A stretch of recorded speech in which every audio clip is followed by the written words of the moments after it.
Stage fright. When I started doing things like stand-up and improv and public speaking, one of the things, the feedback I got after I would be done, is people would say, "Gosh, I just don't know how you do that. It just comes so naturally for you." And I think to myself, no, that isn't.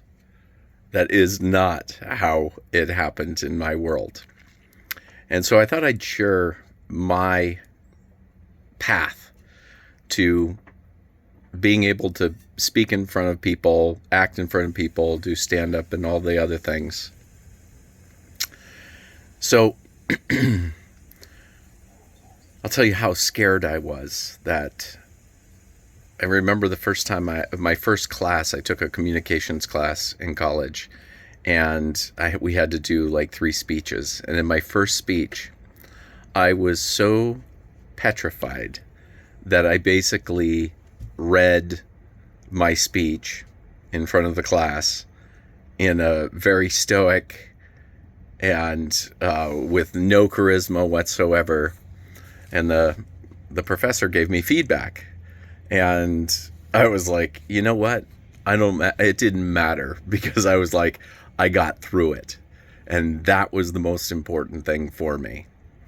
And it was something that I wanted to do in my life.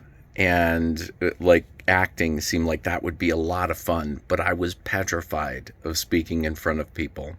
I was so very stuck in my own mind, and I was worried about what people thought of me. And just, I can look back and say the way that my mind worked back there. So this is my story of how I got through that, and to the point where I really had to go the other way. People say you never get over stage fright. Well, I didn't find that to be true. I became extraordinarily comfortable before shows, and I began to become concerned because because I felt like that, because I was so relaxed, that I wouldn't give my best performance. So I'll talk about kind of what I do later on in this video. So how did I get over it? I didn't, after that class in communications, I shied away from it. I told myself that's not my thing, because I was scared. And I just thought, oh, I'm one of those people that get scared, so acting is not going to be my thing.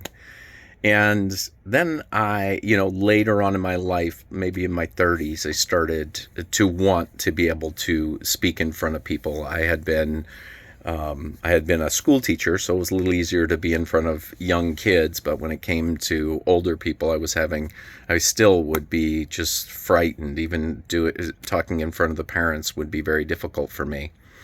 But there was a time when I decided, okay, I got to do this. Like, this is something I want to do.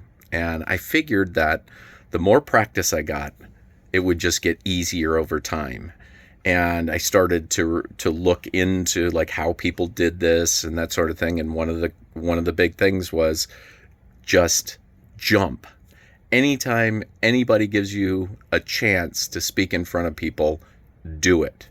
And that was great advice. That was probably number one advice. And then my number 2 piece of advice that somebody gave me was we call them like the butterflies, that stage fright, the anxiety that comes up. And the advice I was given was, stop calling it the butterflies or stage fright or whatever else, all these other stories, the stress, the anxiety, whatever it was, and start reframing it as excitement. And that was a huge piece of advice, and that served me, because it did not feel comfortable saying that to myself in the beginning, that before a show or whatever, or a presentation or a talk I was giving, I would still have that anxiety, that stage fright.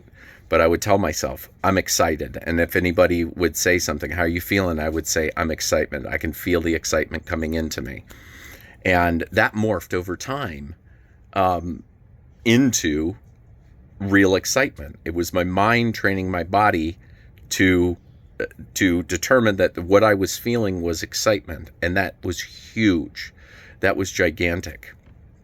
And so as I went, I continued to have this anxiety inside of me, and I thought, why is this still happening to me?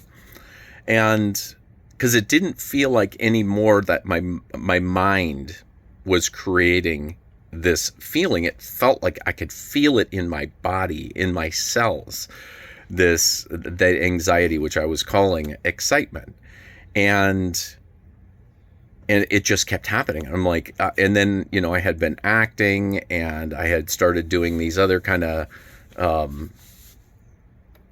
I guess would be scarier kind of things, like stand-up comedy, which was probably the hardest thing that I did, was trying to make people laugh, and still had it during that period of time. But because I had changed my mind around excitement, I knew I would come out on the other side of that exercise. We'll call that, like, whatever I was doing. I would come out of that with just knowing, hey, this is great. And, and I know that next time it's just going to keep decreasing, and it's just going to keep decreasing. And I kind of knew inside of me that one day it would be completely gone.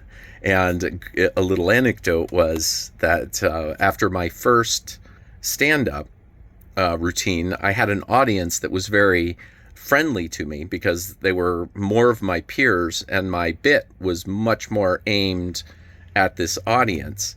And it was great. And I had, they loved my stand-up, and it was such a great, fun experience. And so I decided, just a few days later, I heard about an open mic, and I went, and that would be my bombing experience, where my bit didn't hit anybody in this packed bar. And like I joke about that, I could hear the beer going down people's throats as I'm telling jokes. And I remember walking off stage and kind of having that, this kind of sucks. And I just told myself right then, I was like, I don't care. I don't care what these people think of me. I just did this very difficult thing, and I had this, and I'm going to get off and say this is a success. And it is. It continues to be a success in my life, because it was just cutting my teeth and getting through that experience. And and that practice just ramped up, and it kind of went. It wasn't linear. It was exponential.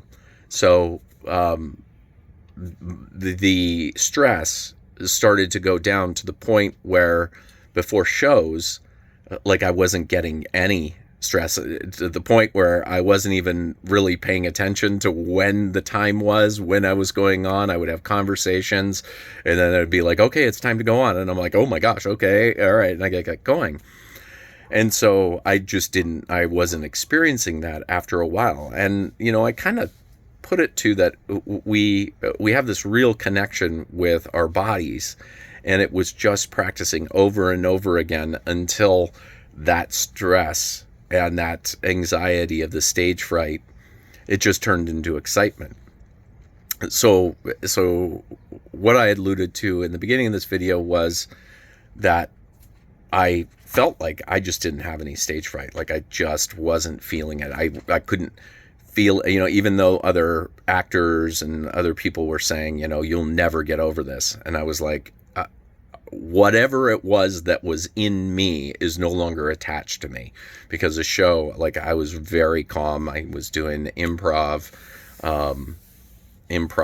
acting, scripted improv shows and everything else. And I started to realize that I didn't want to bring in the anxiety to these shows, but what I wanted to do was, before the show started, I wanted to get myself centered because before it was the excitement and that nervousness that would get me centered and get me focused.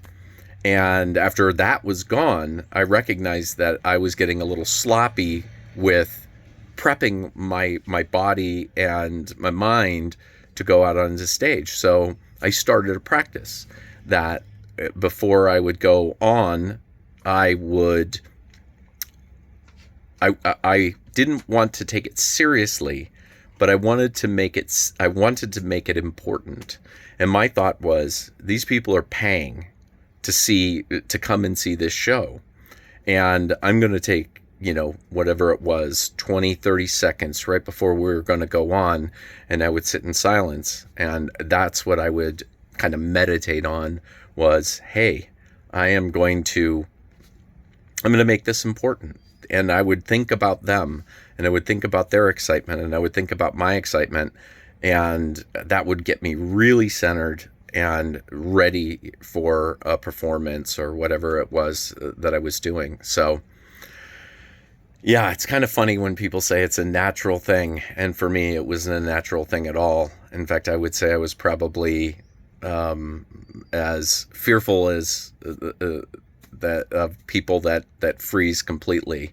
I was probably just above that because I was actually able to stand there and talk, but I had no charm, no charisma, nothing that would come out of me other than that, to the point where I was very comfortable on stage. And I would anytime just pick up a microphone. If somebody said, hey, we'd like you to talk about something, I would, even if I didn't know about it, I would probably get up and talk about it at this point, just because it would be fun. So if you're on that journey, those are the biggies for me that helped me get through this.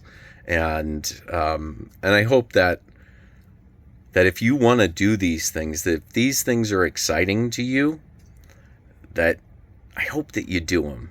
And you don't tell yourself that, like I had told myself, that maybe I'm just not the person that's going to do this. I hope you tell yourself that this is just a process. This is just a skill. And you will get through it, and you will move on. And I have seen lots of people just cut their teeth and get more comfortable and more comfortable and more comfortable. And I know you can do it too. So I wish you the best of luck.